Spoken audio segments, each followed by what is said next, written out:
This movie is one of the more unique movies I've ever watched. It is a biopic within a biopic based on a blog involving cooking and the person who is the subject matter of the biopic. Confused? No matter. I'm here to clear the air and maybe help you debone a duck. I'm Meffistoe. Like, share, and subscribe because this is my review of the movie Julie and Julia.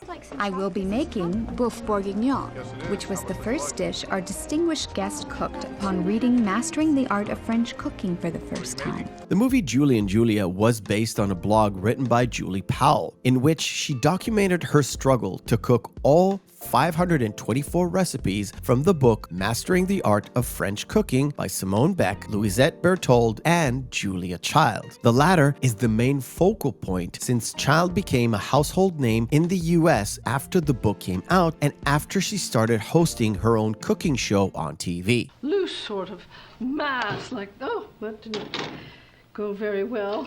The movie begins as Julia finds herself at a dead-end job doing something she doesn't like while all of her other friends seem to have found success. She decides to go on this mission and document it all on a blog. Parallel to that, we get to see the origin story of Julia Childs, who reaches Paris because of her husband's work in the State Department. She also feels lost and doesn't know what to do, but she does enjoy the local cuisine. Oh my goodness. You have to taste this. She decides to enroll into the Cordon Bleu, which is the most prestigious cooking school in France, and that changes her life. But you are not an advanced cook. But I do know how to boil an egg.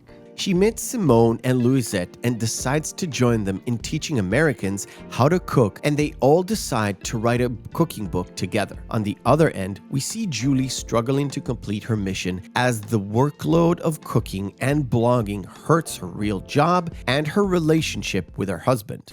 No one will know if you don't do them. It's not like there's like the Aspic police or something. You could lie. I can't. Those struggles are mirrored on Julia's side as she tries to publish the book, as she constantly gets moved around from place to place following her husband's commitments to his employer, the US government. Meanwhile, Paul has been called to Washington. We have no idea why. As the movie progresses, we see Julie's struggles and Julia's struggles kind of mirroring each other, and as Childs gets lucky and her book gets published, Knopf wants to publish our book. Is it Knopf or Knopf? Who cares? Who cares? like I mentioned in my opening, this is a very unique type of biopic. Through Julie's blog mission, we get glimpses of Julia's origin story, meaning we get to see how Childs became such a household name and focusing on the very beginning, learning how to cook and falling in love with the idea of getting other people to try it out. From both sides of the story, I personally prefer the Julia Childs side. Through Meryl Streep's excellent performance, we learned so much about what made Julia tick. Her relationships with her husband, played beautifully by Stanley Tucci. Her desires to have a family of her own, but denied because of reasons. Her ability to forge forward in places that a woman didn't usually go. And she did it not because of any feminist agenda to bulldoze through anything to get what men get. She came from a nurturing place, but with taking no no's for an answer. Joel?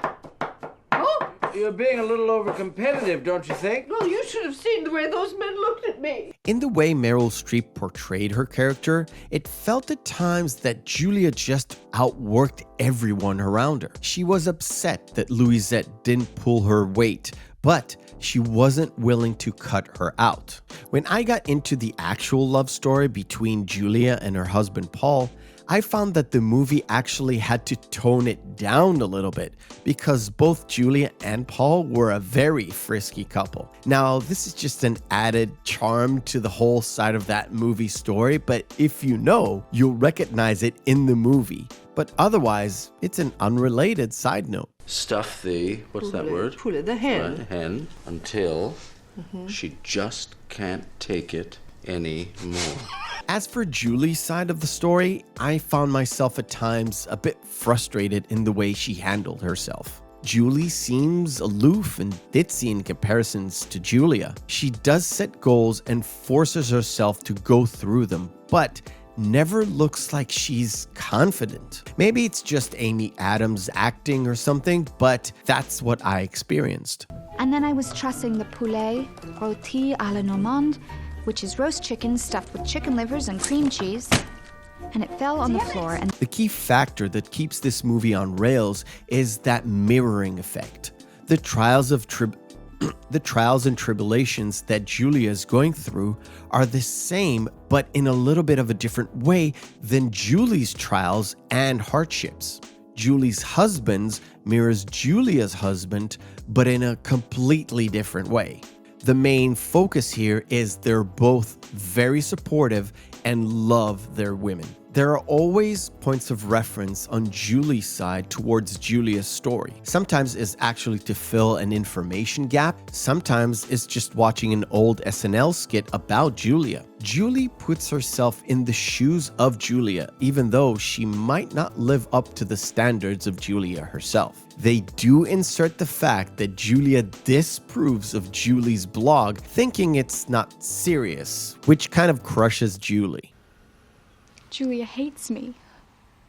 An overall fun, rewatchable, one-of-a-kind biopic about Julia Childs and Julie Powell, told in a fun tone with plenty of unintended comedic moments that make it a light-hearted and enjoyable film. It is hilarious to me to think that this movie has actually something in common with the Lord of the Rings trilogy. The way it was shot uses a lot of the forced perspective elements that the Lord of the Rings used to enhance the stature of Meryl Streep in order to match Julia's real height. This is a great movie, one that I hope and I encourage you to pick up. What do you think it means if you don't like your friends?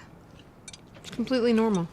Men like their friends. We're not talking about men. Who's talking about men? I thank you for watching. If you enjoyed this review, smash that like button to help me out and beat that algorithm. Check out other reviews that I've done in the past, or check out our live Saturday show where we cover all sorts of amazing movies. And remember, hope is a good thing, maybe even the best of things, and no good thing ever dies. I'll see you on the next video.